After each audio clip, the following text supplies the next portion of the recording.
On the next podcast, just to start this podcast out, on the next podcast, Rob Sanders will be completely bald. Oh yeah. Can't wait for Yeah, you that. forgot about that. He was selling Yeah. raffle tickets in another podcast that he does, and gathering money for Pediatric NICU. and he said if I get this many raffle tickets sold, I'm going to shave my head completely. And now we find his daughter is going to shave his head tonight on his podcast. Give your podcast a shout out. Yeah, the Rob and Kale show tonight, 9:30, streaming all over the world at Carolina Jackpot and of course on Facebook Live. We sold tickets for the pediatric NICU. If you won, you get seats to the South Carolina Clemson baseball game right behind home plate. Shout out to Big Barney Ross in Kentucky, who text messaged me yesterday. How close are we to selling those 100 tickets? And I was like, well, we need about 30 more. And he says, check your PayPal. And he sent me $300. Nice. Very So nice. he will- I like apparently he wants to help the kids and he wants to see me walking around looking like a giant thumb. That's Rob's that. Well, podcast. you look like a giant thumb, so with the little hair on the top. So I look like a giant thumb, but we're helping out the kids. So Right. there you go. And now this podcast, What's Good Under the Hood, Rob Sanders of Fox Sports Radio 1400, and the owner of Mazda of Columbia, which will soon be moving into a brand new building in Columbia, South Carolina. Greg Hood, what's good under the hood? Man, the glass went up today. We're good. That's We're good. looking good. Now I went through it. It's amazing though. I don't read plans. And when I found some things that I certainly would have done different in the building now that the inside is all in, I'm like, well, that's a waste of space and that should have been done You different. could But- put a hot tub in there for I'm- your customers, like a hot or tub. for myself. Yeah. If I had actually looked at the plans, I would have had the Yeah. space next to my office. But anyway, it don't matter. Last time on the podcast, we were talking about Ukraine and Russia. And after we got done with that podcast, I told you my favorite Russian leader, not that he was a good guy, but the one that was pickled all the time, He was pickled. Boris, Mr. Yeltsin. I think that spot on his head, if he were around today, No, would have- no, that was Gorbachev. Gorbachev. Oh, that was Gorbachev. Yeah, this My is bad. Yeltsin was the guy with the big gray Oh, hair well- that went over the top. He's kind of a He big man. was Yeah, that's right. always But tanked. well, Yeah. I think that Gorbachev, that big spot on his head, would have its own YouTube channel and Twitter. I think it was Africa that he had up on the top of his head or something. It's weird, or Australia or something. Hey, let me talk about Vodka. Yeltsin and his vodka. Yeah. Yeah. So in last podcast, I talked about that I had been to Russia, and one of the things that I learned while I was there. So here's the deal. So me and my buddy Zach were going for the Moscow Peace Marathon. I didn't run it; he did, but we went over there with this group of Athletes United for Peace and a bunch of great people. Guy Benjamin, who used to be the backup quarterback to Joe Montana before Steve Young, he was heading up the trip. Great guy. Anyway, so one of the things, so we get off the airplane. We let me back up. So we flew into Ireland, Shannon, Ireland, and we flew from Shannon, Ireland into Moscow on an Aeroflot airplane. First of all, were back in '85. They were a little crude on the inside. I mean, they weren't like flying on a Boeing, and then people had chickens next to them and stuff. I mean, it was really a bizarre deal. And they did not know what noise abatement was. And when the plane went to take off, it's like just slammed you into the back of the seat, and it was, and you're up and you're gone. And so anyway, we land in Russia, and the airport, Moscow airport, is huge. But we get off the plane and there's just nobody there. I mean, nothing. And we walk down the ramp and we go out and I'm standing on Russian soil. And I said to Zach, I said, man, can you believe this stuff? He said, oh my gosh, this is crazy. I mean, I'm 25 years old at the time. So, and he's 26. So 25 and 26-year-olds now set free in Russia is kind of crazy. And anyway, we walk inside the airport. We walk down this hallway and we turn and we're in this big area that kind of looks like it's heading toward where the luggage is and all that stuff. There's this huge Baggage sign. claim. Baggage claim. Thank you. I couldn't think of that. Thanks. Mm. You're welcome. My assistant, Andy Woods, here. Yeah, I'd like right. to introduce him to you. He finishes all my sentences. Yeah, way to drop something in the podcast that's worth it, damn, Andy. Good job. And After key, all these key episodes, contributor, one thing. Andy Woods. Excuse me. Do you need a cough drop, Andy? So anyway, there's this huge sign, and it says, "Welcome to Moscow, Pepsi." I'm like, Oh. shit. Well, I just left America, and this is what I'm looking at. So here's my vodka story. So I'm there, and I'm talking, and everywhere you go, it's Pepsi, Pepsi, Pepsi, all over the place. And I remembered that Pepsi had cut a deal with the Russians. So the problem, just like today, a ruble was worth nothing on the world market.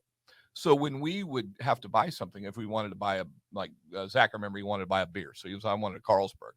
you had to pay with hard currency. You had to pay with American dollars or German or whatever it is, whatever the mark or whatever it is, but it can't be a ruble because it was worth nothing. They couldn't exchange it. So because it was worth nothing on the world market, Pepsi went over there and they cut a deal.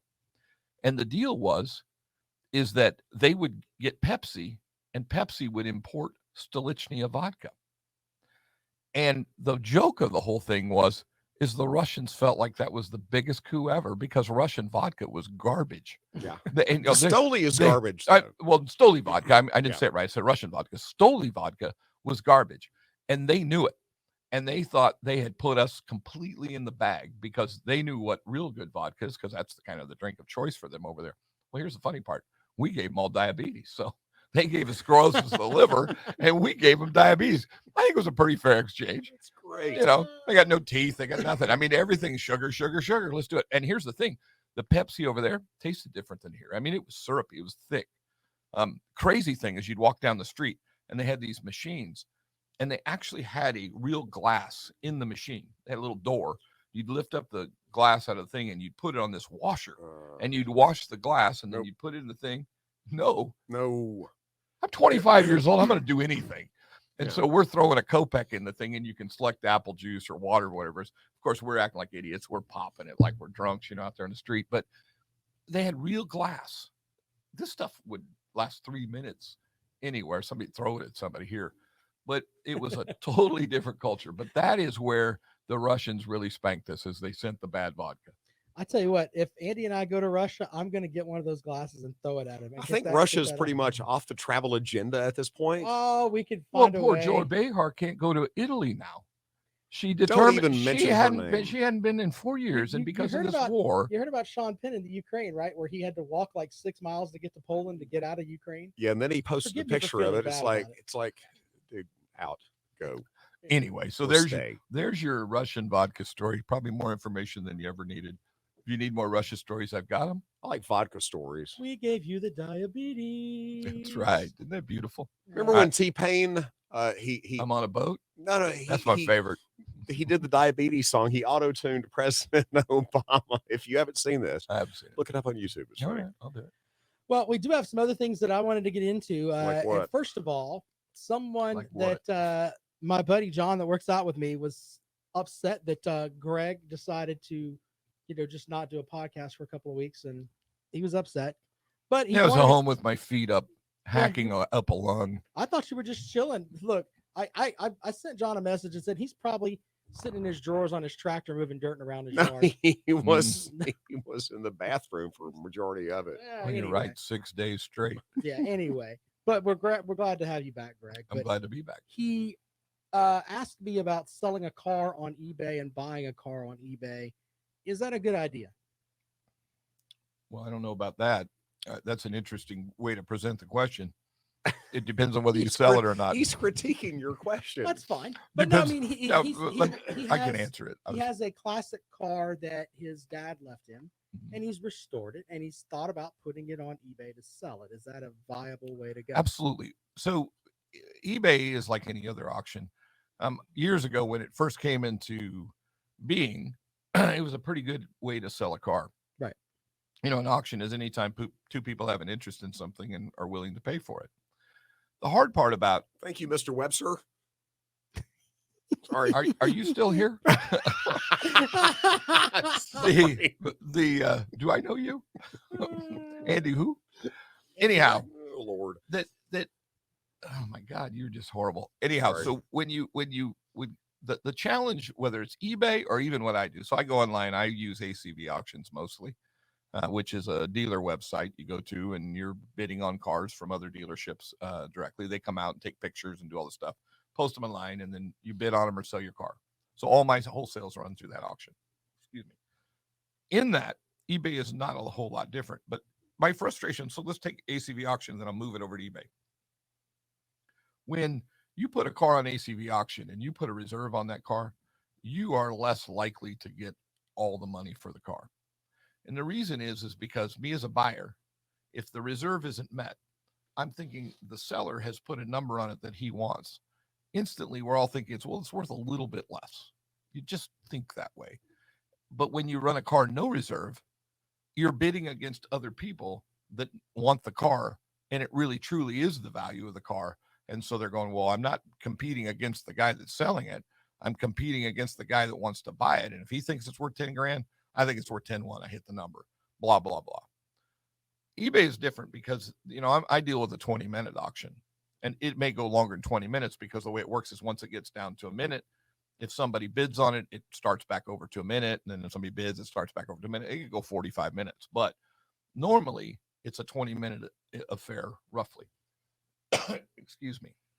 COVID cough. Is that what that is? Oh, it's beautiful. Yeah. Do you want a cough drop? Is it productive? It'll anything look on slightly. that? I'm going to put a little. I want a cough drop. I'm Oh, glad no. you said COVID cough drop. I thought you it asked is. him, do Yeah. you want the COVID? I was like, no Yeah. one wants the COVID. Nobody wants the COVID. I've got a pocket full of cough drops. It's pretty exciting. That should be a song. A pocket full of cough drops. The In cough case drops you got the heal your COVID. heart. Thank you. Yeah. We're going without. Let me write that down. A pocket full of cough drops. That would make a Now, great band name So too. let's go back to Pocket full of cough drops. Right. The eBay situation. Right. So eBay auctions are normally 5 to 7 days. You can go 10 if you want to. So one thing I learned about those auctions is if you're going to put a vehicle on there, and I sold a lot of boats on there too, but if you're going to put a vehicle on there, the smartest thing you could do is just no reserve it if you've got the guts. Because if you let it go for 7 days, you're going to get a lot of people to look at that, whatever that item is. If it's a reasonably hot item, a collector car, whatever, you're going to get a lot of eyeballs on that vehicle. And if you have the guts to let it go, the real value in 5 to 7 days will pop up on what that car is. And I can prove it, because what happens is if you started at $1, which I've started a bajillion things. I'll give you an example. I bought a KZ 900, 1976 KZ 900 off of eBay. This was a year ago. And I don't know why I bought it. I just went online. I saw it. It was beautiful. I always wanted one. I bought the thing. I paid $9 grand for it. And I went, oh, I paid too much, right? I bought it. I went, picked it up, brought it back. It's absolutely a beautiful bike. I rode it all of 7 miles. I had it in the building that we're in currently. And I said, what am I doing with this? I don't even need it. That was just my era. I was 16 years old when that motorcycle came out. It was the fastest one on the planet. It was amazing. It was beautiful. This one was a green one. I loved it. But I rode it and I went, that's kind of boring. It looked good. It's kind of like an old Corvette. You drive a 61 Corvette and they look great on the outside, but they don't drive so good. So anyway, I popped it back on the same exact bike. I didn't even wash the motorcycle, but I took way better pictures than the guy that put it on before. Way better pictures. So I had a little bit more effort. I probably had 20 minutes into it. I posted online with a great description where I got it, how it got here, blah, blah, blah, what was original, what wasn't on the bike. And I started it at $1. And I said, I know this. It's going to bring at least $9 grand because I paid it. And the guy that bid against me was at $8,900 something bucks. So somebody's going to buy the bike. And the bike brought $12,426, I believe. And it went to Japan. The guy that called me was Japanese. He was kind of a broker. He would find stuff here in the United States, but the bike went to Japan. The reason it went to Japan is because I believe at the time, the CC limitation in 76 was maybe a 650. They weren't selling 900s or 1000s or anything over there at the time. So anyway, the bike went. My point is this. I had the bike maybe a month and a half, 2 months. I did it differently on eBay. Same exact product, not even a wash on the bike. And I profited that much from that transaction because I did it correctly. So to answer your question, it's really how you do it. You're looking for people that want what you have. If you present it properly, it's like selling a car online. It's like selling a car at our dealership. If it's done correctly, it'll probably work. There are some dealers around town, the country. One is in Texas. And I really don't know how many cars they sell now, but I know at one point they were selling, I think, a couple thousand used cars a month off of eBay alone. As a matter of fact, they didn't even want customers to come in retail into the establishment at that time. So it can be a very effective tool, especially when you have something that's unique. If you're going to go on there and sell Ford Taurus, I'd recommend you do something else with the car. Well, the final thing that I have for us today is, and I've seen the signs about these, where it's called a VIN auction, where you essentially put in your VIN number, tell them a little bit about your car, and then they're going to buy your car. What's the deal with that?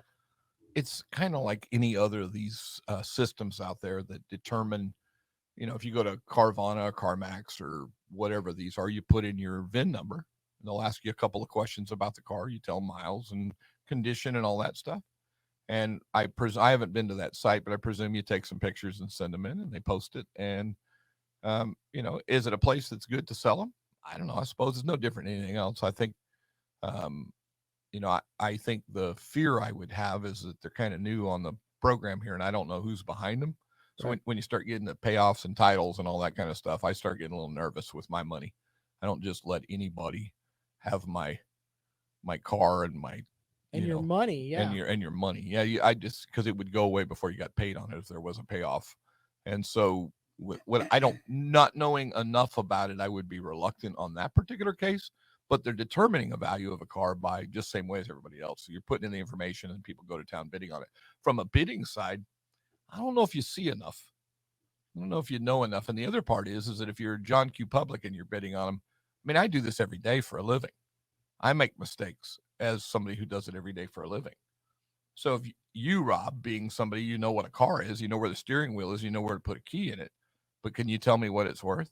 No. And the next thing is, can you tell me what a P0064 code is that came up on the, and they're probably not doing that either, if I had to guess. But if you stuck in the what you call it, I don't know, my brain went dead there for a second, but the diagnostic tool. Thank you.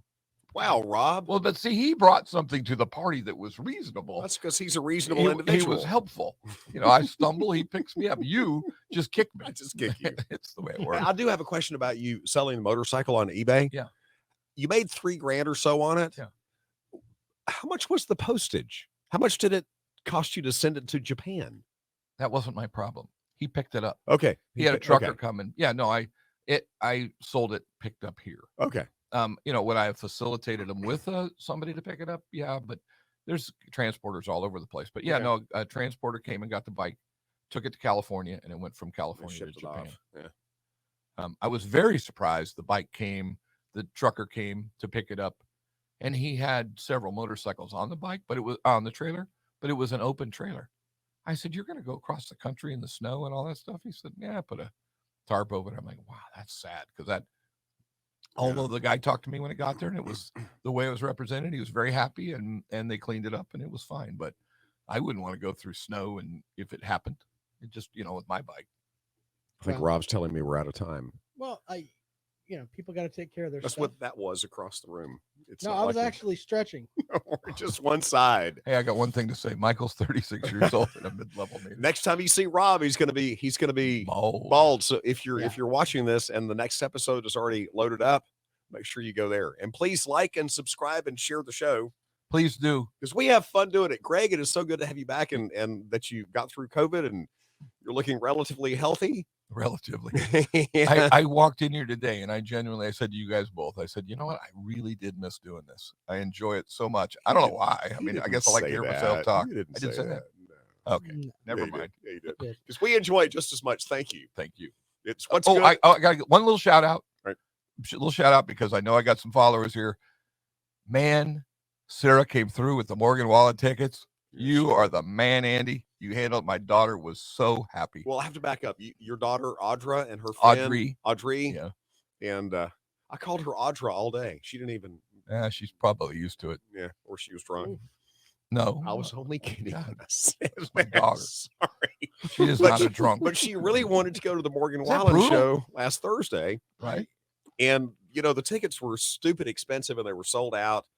And Sarah Headley from Big Loud Records called me 2 days before the show, and she said, "I got you tickets for Greg Hood's daughter." And I said, "Where are they at?" She said, "They're in the pit." And I said, "They're going to be thrilled," and they were. Well, here's the sad part for my oldest daughter, because my intention was to get them for both of them. Yeah. And they were talking early when we first started talking about it, they were talking about going together. Well, Catherine's married, her and Matt, and they do their own thing in their life. So I think they bought tickets in Greenville. So I sent Audrey and Catherine a text and said, "Hey, Andy landed you some tickets to Morgan Wallen." And Catherine responded, "Thanks, Dad. I already bought tickets." So then she texted back to Audrey and said, what night is your show? And she said Thursday. And she goes, well, I have to work Friday, so I'll just go to the one in Greenville. I didn't have the heart to say, hey, by the way, the tickets are right in the front next to the stage. They're right on the stage. I left that alone, and I said, you can drop that bomb on your sister to Audrey when that happened. But anyway, thank you so much. They had a absolutely fantastic time. And it was really awesome to meet her. And you got to meet her. Yeah. And she tapped you on the shoulder, and you turn around, and you're going to say something off color, of course. And she said, I'm Greg Hood's daughter. I said, nice to meet you. Anyway, Greg Hood of Mazda of you. Columbia. You guys are going to be in the new building soon. When you drive by, they already have glass in the windows. Mazda of Columbia. Address real quick. MazdaofColumbia.com. There it is. That's MazdaofColumbia.com. Rob Sanders, Fox Sports Radio, and me, Andy Woods. Thanks for watching. Make sure you share and like and subscribe to What's Good Under the Hood.